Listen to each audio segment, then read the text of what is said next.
Hi, this is Dorothy from TaiChiBozeman.com/rawfoodblog, and this video is also brought to you by FaveDiets.com. We're making onion rings today, raw onion rings that aren't fried, but they're so crispy that they taste like they're fried. So I don't know if you can hear this crispiness on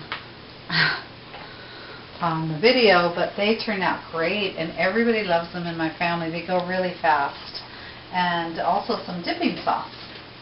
So the kind of onions you get are sweet or Vidalia onions, because if you get any other kind, they will be too intense.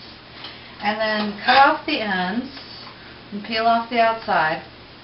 And then the key to not letting your eyes run while you're cutting onions is to wet your knife all the time. And it's worked forever. It always works, so always do it. And then you cut the onion into very thin circles. I want to show that up here. Rings. Actually, you could make them as thick as you want. When you cut them all the way, you're going to cut out the whole onion. Then you'll push them through like this until you can separate all the onion rings. And then you want to soak them. Soak them for at least an hour, but I actually soak mine overnight in almond milk.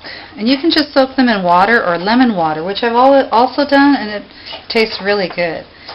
So we've got these soaking in almond milk, and then you make your batter.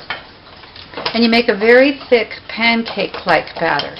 And this is 1 cup of almond meal and a cup of flax. Now I used brown flax, but you could use golden to make the onion rings a more golden color. And also the juice of 1 to 2 lemons, 1 to 2 cloves garlic, a tablespoon of paprika, and a ½ teaspoon of chipotle with some salt. The paprika is the key ingredient to making the onion ring flavor. And then you take one of the onion rings and you dip it in the batter. And you really need it this texture to coat the onion ring. If you make it too thick, it won't stay on. And if you make it too thin, it won't stay on.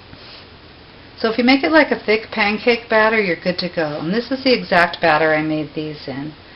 And so you just dip them in the batter. And some people actually go back and forth and dip them twice. They dip it back in the batter and then back in the onion ring, the batter.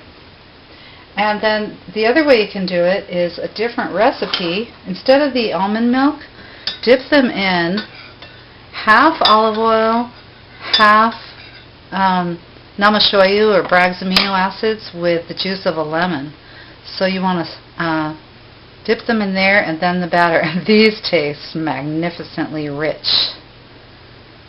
And the oil helps the batter stick to the onion rings. See how thick that is?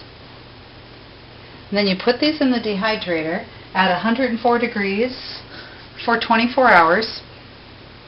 And you can take them out sooner, but they won't be as crispy.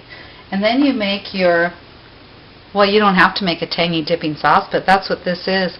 And this is made out of pine nuts, which I soaked for a day and then sprouted for a day.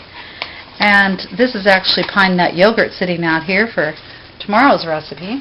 But if you did set it out on the counter with some lemon juice, it would become yogurt or mayonnaise. But anyway, we soaked the pine nuts and we sprouted the pine nuts.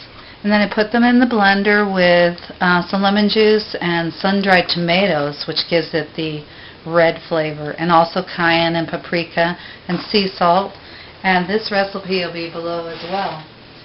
So enjoy your onion rings, because there is nothing like it for fighting flu, colds, infections of all kinds, and everybody in my family loves them. So enjoy your onion rings and dipping sauce. From Dorothy at TaiChiBozeman.com/rawfoodblog and from FaveDiets.com.